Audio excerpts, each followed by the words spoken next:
नमस्कार दोस्तों, स्वागत है आपका गुरु ज्ञान भक्तावल चैनल में। जैसा कि आपने थंबनेल पे देखा कि आज मैं आपको बताऊंगा क्या लड़की, जैसे मान लीजिए शादी होती है किसी भी बहन बेटी के साथ में, उसके घर का देवी या देवता उसके ससुराल चला जाता है, तो क्या उसके जो ससुराल देवता गया है उस देवी देवता को पूजना चाहिए या नहीं पूजना चाहिए। इस चीज़ के बारे में आज आपको पूरी जानकारी दूंगा कि अगर पूजना चाहिए तो किस तरीके से पूजना चाहिए, अगर नहीं पूजना तो किस तरीके से आप उस देवी या देवता को वापस कर सकते हो या फिर उसको किस तरीके से मना सकते हो। ये पूरी जानकारी दूंगा मैं आज आपको। सबसे पहले तो देखिए, कई सारे देवी देवता ऐसे होते हैं जो आपको, मतलब कि शादी होगी तो वो लड़की के साथ चले जाते हैं। ठीक है, 100% नहीं होता लेकिन 90% मान सकते हो आप कि 90% देवी देवता लड़की के साथ चले जाते हैं। ठीक है, अब लड़की के साथ चले गए, बहन बेटी के साथ चले गए उसके ससुराल, तो क्या करना चाहिए। सबसे पहले तो देखिए क्या करना चाहिए। सबसे पहले जो लड़की के माता पिता हैं, ठीक है, उनको अपने देवी देवता को मनाना चाहिए। अगर कोई भी देवी या देवता चला गया गलती से, भूल चूक से, वैसे कोई भी घर के लोग, कोई भी व्यक्ति नहीं चाहता कि उसके घर के देवी देवता उसकी बेटी के साथ उसके ससुराल चले जाएं। ठीक है, ये सब अगर भूल चूक से हो जाता है तो वो हो जाता है, वरना नहीं होता। तो अगर आप ऐसा चाहते हो कि किस तरीके से ये देवी देवता को मनाया जा सकता है और किस तरीके से इन्हें हटाया जा सकता है अपने घर से, अगर आपके घर पे आ गए हैं तो आपको क्या करना है। सबसे पहले तो आपको करना है कि अपने, जो भी अगर आपके घर में दिक्कत परेशानी होने लग गई कि भाई सामने जो आपकी वाइफ है, जो आपकी घर की बहन बेटी है, उनके साथ में कोई देवता चला गया या फिर आ गया, तो आपको क्या करना है। पहले तो अपने देवता से बात करनी है कि बाबा जी या फिर माता जी आप गए क्यों। ठीक है, वो जो भी चीज़ बताते हैं वो आप भोग प्रसाद दे दीजिए उनको, वो फिर अपने स्थान पे बैठ जाएंगे। अगर मान लीजिए ससुराल में कोई दिक्कत होने लग गई और ससुराल में पता चलता है कि ये दिक्कत आ गई है, वहां से ये देवता आ गया है, ये देवी आ गई है, तो आपको कोई भी लड़ाई झगड़ा नहीं करना। कई बार ऐसा हो जाता है कि लड़ाई झगड़े भी करने लग जाते हैं, तो आपको कोई भी लड़ाई झगड़ा नहीं करना है इस विषय पे। उनसे बात करनी है कि भाई आपके घर का देवी या देवता आ गया है यहाँ पे, अब बताइए आप क्या कर सकते हो। अगर वो उस देवता को बोलते हैं, अगर देवता बोलता है कि मैं तो पूजना चाहता हूँ यहाँ पे, तो देखिए आप किस तरीके से पूछ सकते हो। सबसे पहले मैं आपको बता दूं कि आप किस तरीके से पूछ सकते हो। आप दो तरीके हैं आपको पूछने के, या तो आप अपने घर में पूछो उनकी सेवा पानी करके। अब कई बार ऐसा होता है कि सामने वाला व्यक्ति भगत भी है, ठीक है, फिर वो सोचता है कि मैं दूसरे देवी या देवता को क्यों पूजूं। इसमें अगर उनको पूजना है तो वो क्या कर सकते हैं, उनको सामने, मतलब कि जो लड़की का मायका है, वो वहां पे उस देवी या देवता का भोग प्रसाद दे सकते हैं, उनसे हाथ जोड़ सकते हैं कि मैं यहाँ पे भोग प्रसाद दूंगा, मैं अपने घर पे आपको नहीं पूछ सकता, मैं आपको यहाँ पे भोग प्रसाद दूंगा, आप यहाँ पे मंजूर करिए। चाहे तो जो भी उनके घर में भगत होंगे या फिर जो भी सेवा पानी करते होंगे, आप उनको भोग प्रसाद दे दो, वो भोग प्रसाद करेंगे और आपके घर में कोई भी दिक्कत नहीं होगी।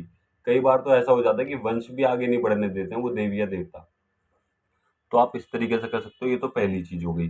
जो भी चीज आपको करनी है, कढ़ाई बोतल उठावना भी कर सकते हो आप। लेकिन हाँ, इस चीज के लिए आप उनसे बोल सकते हो जो, जिनके साथ में वो देवी या देवता आया है, जो आपकी वाइफ है, तो आप उनसे बोल सकते हो कि आप इसका उठावना रख दो, कि जो भी परेशानी है उसको ठीक कर दो, मैं अपना जो भी भोग प्रसाद होगा वो अपने घर दे दूंगी।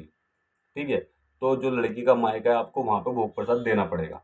अब दूसरी चीज, आप अपने घर में ही उसको पूछ सकते हो। घर में किस तरीके से पूछ सकते हो, जहां से वो आया है, मतलब कि लड़की के मायके से वो चीज आई है, तो आप लड़की के मायके में बात करके उनसे ले सकते हो उस चीज को। ठीक है, उनसे दान में लीजिए और फिर उस चीज को पूजिए। आपके घर में कोई भी दिक्कत नहीं होगी, कोई भी परेशानी नहीं होगी, वो आपके घर में बरकत करेंगी और आपके घर के जो भी कार्य होंगे वो सब करेंगे। ठीक है, अगर कोई देवी देवता आ जाता है तो। और दूसरी चीज, अगर आपको उनको मनाना है तो आप किस तरीके से मना सकते हो, आप उनसे बात करिए।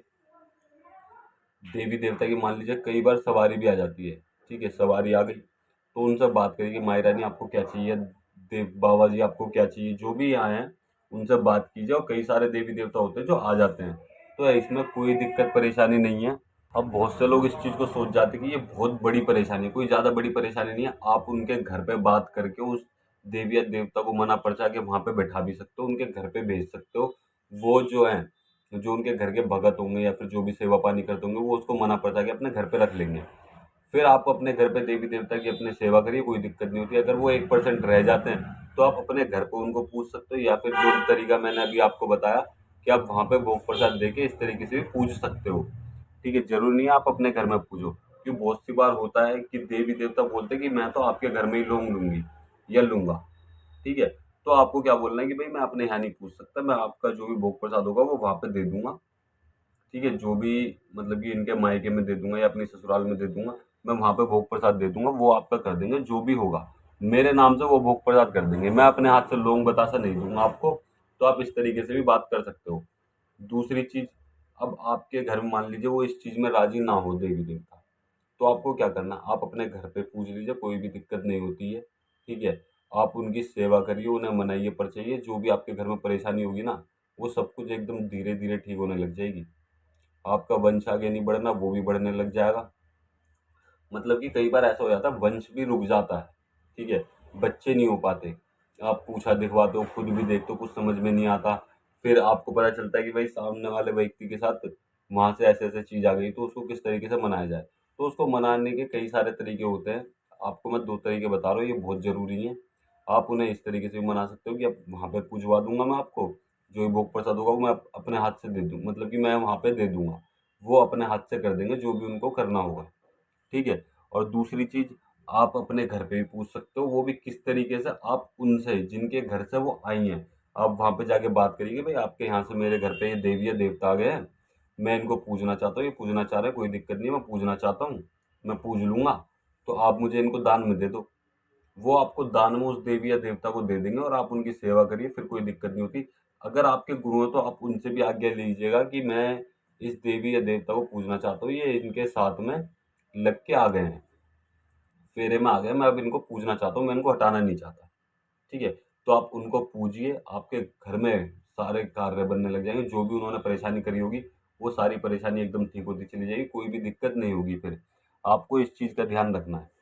ठीक है, और तीसरी जो चीज है, अब वो चीज आती कैसे है, देखिए मान लीजिए कोई भूल चूक हो गई वहां पे फेरे के ऊपर, फेरे पे, ठीक है, कई बार ऐसा होता है लड़के लोग क्या कहते हैं, वो खेड़ा पूजते हैं, कई बार खेड़ा पूजने में दिक्कत हो जाती है, या फिर जो लड़की के घर वाले हैं वो हाथ पल्ला नहीं उतार पाते, या फिर हाथ पल्ला क्यों कई बार ऐसा होता है कि लड़की के और लड़के के दोनों के हल्दी लगी होती है, तो वो अपने देवी या देवता को उसके साथ में छोड़ते हैं कि भाई आप इनकी रक्षा करो, कोई भी दिक्कत परेशानी नहीं होनी चाहिए, फेरे पे मैं हाथ हटा दूंगा।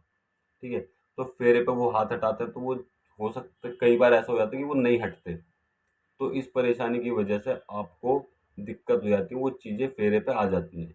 तो आपको ज़्यादा कोई हाइपर नहीं होना है, कोई ज़्यादा परेशानी वाली बात नहीं है, आप इस तरीके से उस चीज़ से छुटकारा पा सकते हो और अपने घर में भी पूछ सकते हो और सामने वाले के घर में भी उनका भोग प्रसाद दे सकते हो, कोई दिक्कत नहीं होती। अब देखिए आपके घर में कोई देवता पूज रहे हैं, वो आपके गुरु के यहाँ नहीं पूज रहे, अब जो आपके गुरु के यहाँ पूज रहे हैं वो आपके यहाँ नहीं पूज रहे, आप फिर भी गुरु को कढ़ाई बोतल भोग प्रसाद सब चीज़ देते हो, तो आप वहाँ पे गुरु धारण, मतलब कि उनसे दान में वो चीज़ ले लो और वहाँ पे भोग प्रसाद दे दो, कोई दिक्कत नहीं होगी। तो आपको हर चीज़ करनी है एक तरीके से, बिना तरीके के आप कुछ भी मत करिएगा, बिना तरीके के करोगे तो आपको भी दिक्कत हो सकती है, आपके घर में भी दिक्कत हो सकती है, आप हर चीज़ एक तरीके से करो। अगर आप इस चीज़ के बारे में डिटेल में चाहते हो कि आपको डिटेल में जानकारी चाहिए, तो आप हमें कमेंट कर दीजिएगा, मैं आपको पूरी डिटेल में बताऊंगा कि आपको क्या भोग देना, आप मुझे कमेंट में बताइएगा कि ये देवी या देवता आप मतलब कि आ गया आपके घर में आपकी वाइफ के साथ, तो आप किस तरीके से इस देवी देवता को मना सकते हो, किस तरीके से इस देवी देवता को परचा सकते हो, किस तरीके से इस देवी देवता को ले सकते हो, आप मुझे कमेंट करिएगा। मैं अगली वीडियो में जरूर बताऊंगा आपको कि आप किस तरीके से क्या कर सकते हो। और अगर आपको हमारे द्वारा दी गई जानकारी अच्छी लगी हो तो वीडियो को लाइक करें, चैनल को सब्सक्राइब करें और बेल आइकन जरूर दबाएं, ताकि हमारे द्वारा दी गई जानकारी आप तक समय पर पहुंच सके।